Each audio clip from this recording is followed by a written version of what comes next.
जो माने ग्रेजुएशन रे ओडिया कंपलसरी किंबा इलेक्टिव को बेस करिकी एलटीआर रो टीजीटी ओडिया अप्लाई करिसेंती तांको पई एते सहज होबानी।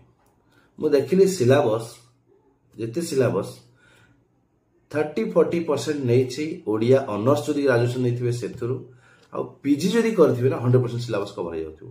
तो सिलेबस देखिले ना एते टफ रखिछि टीजीटी ओडिया रो जोटा कि नॉर्मल गोटे इलेक्टिव रे पास करथिबा पिला आ गोटे कंपलसरी रखी पास करथिबा पिला ताको टैकल करि परिबो नाही। तो डेफिनेटली जदि आपण बीए ओडिया ऑनर्स रखिथिले पीजी ओडिया फोडिया करिसेंती तो डेफिनेटली आपनको टीजीटी ओडिया क्रैक करिवार इजी हो। अप्लाई तो बहुत पिला करथिबे किंतु देखंतु बहुत पिला सेठी फेल मारिबे। आर्ट्स सहज रहिबो, टीजीटी ओडिया कष्ट रहिबो। सिलेबस को भलरे एनालाइज करंतु सेटा मध्ये आपण कहि। Thank you.